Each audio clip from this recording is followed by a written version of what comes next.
So welcome back, guys. I really want to talk about, from a therapist perspective, the dynamic between some of these narcissistic relationships on this season of The Real Housewives of Salt Lake City, particularly Monica and her relationship with her mother. I think there's some narcissistic traits there, and also healing from childhood trauma, and a little bit about Mary and Whitney because there's some dynamics happening. So let's get into it.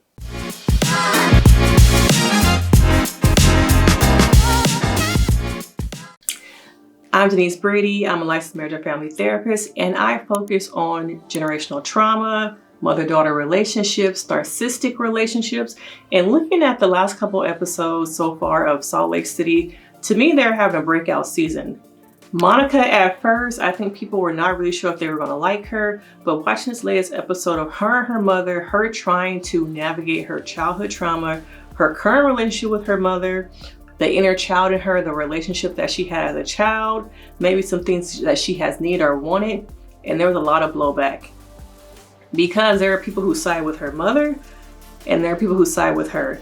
And when you're trying to navigate an adult relationship with your parent who has caused you hurt and pain, it's really challenging. It's not so black and white, not how they show it in the movies, the TVs. Everyone's experience is unique. Some people go no contact. Some people feel like they can't go no contact because they have children.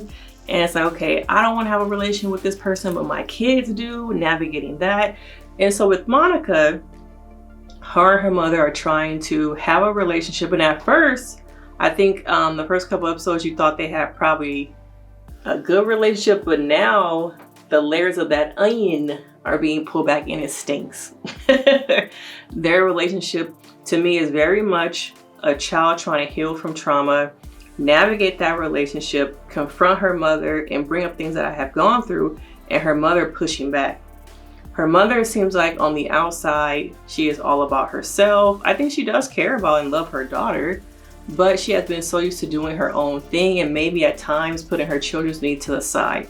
And let me put a disclaimer here, because y'all be in my comments. This is from the viewpoint of a therapist watching an edited TV show. These are not my clients. I do not know them personally.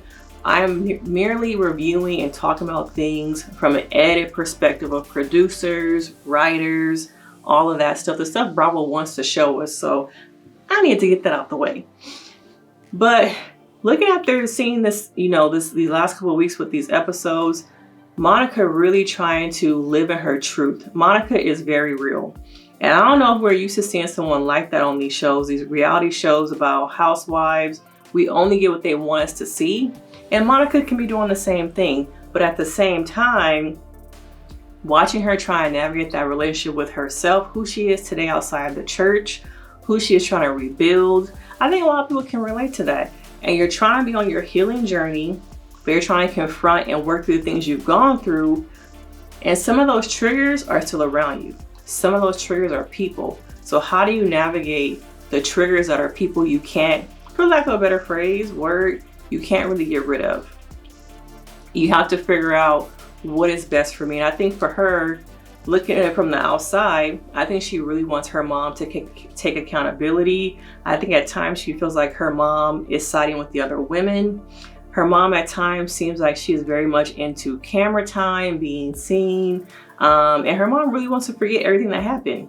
Because at the end of the day, a lot of times when you're trying to confront someone who has narcissistic traits, a narcissistic mother, a parent, that never happened.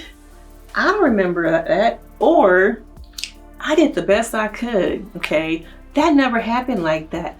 I remember getting up with you every morning and making sure that you were going off to school in the right way.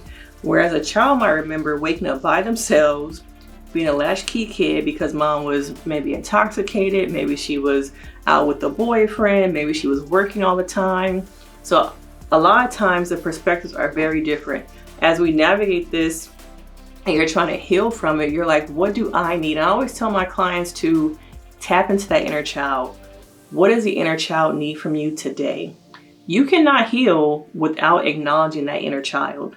Once you start acknowledging it, feeding it, hearing it, actively listening to it, that's when the healing begins, because you have to acknowledge and embrace that there's someone inside you who needs healing.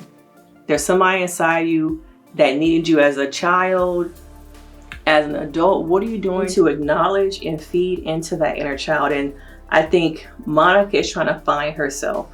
But unfortunately for her, she's trying to find herself in some ways by herself, because her mother is not willing to acknowledge, so far in these episodes, things could always change, that she really did hurt her child. And that ego, as I always talk about in a lot of my videos, that ego is too big to admit that I was wrong. Because if I admit I was wrong, does that make me a bad person? Am I a terrible mother? No. You can acknowledge that things were wrong, that you made mistakes, you did the best you can, but at the same time, not negating your child's feelings. Once again, you can admit that you made some mistakes, you were doing the best you could, but also acknowledge that you may have hurt your child, or you're still maybe hurting them. It doesn't have to be so black and white. That's the thing with narcissistic parents and their egos. It forces them to think it's black and white. If I acknowledge that, yes, so many these things happen, then I'm a terrible person. No, you can be a person who did the best they could, but acknowledge, maybe that wasn't enough for my child. Maybe I could have done better. Okay. Now I'm curious to see how their relationship continues to progress, if there's healing there. But dealing with narcissistic parents is one of the most difficult things, trying to heal from it, trying to figure out, do you want to still have contact with them? And that is what's so hard, because do I choose myself? I don't want to forget about my parent. And then when you go no contact, you're still hurting because you miss them. It's so confusing. A lot of my clients go through this, so you're not alone. A lot of people go through it. Okay. I'm curious to see, how the season progresses. I also think Monica is having a dynamic between Lisa Barlow, similar to her mother, because I think that at times Lisa Barlow can trigger her the same way her mother does. And that's why these two are bumping heads, because I do feel like Lisa Barlow this season has been very unhinged. I think that she has her own maybe narcissistic traits. We see that dynamic between her son when they're celebrating different things in his life. She makes it about Lisa. Also, Lisa and that whole scene when they were at old girl's house, it became all about Lisa. When they came over there to comfort somebody else, it was like, Lisa, Lisa, Lisa, what about me? What about me? She needs so much attention. And I can only imagine for her husband and her kids how exhausting this life has been for them.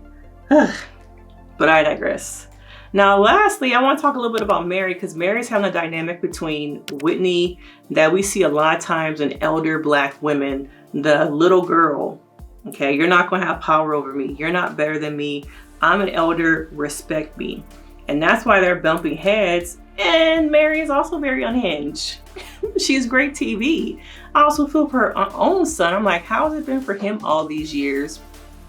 But they're having this dynamic that we see, like the older Black woman is not going to listen, bow down to, accept somebody younger than her telling her how to live, telling her about herself. And now Whitney has made some mistakes also, but that dynamic is very interesting that we're seeing play out. But what do you guys think? Do you think that there's some narcissistic traits in some of these women? What do you think about Monica trying to navigate a relationship with her mother, who seems to have some narcissistic traits? Let me know your thoughts. I can get into some more dynamics between Salt Lake City, and I will see you guys in the next video. I appreciate you guys. We are almost to 1,000. And I just need your help to like, subscribe, share my video, leave me some comments and some love. And I will see you next time. Thank you.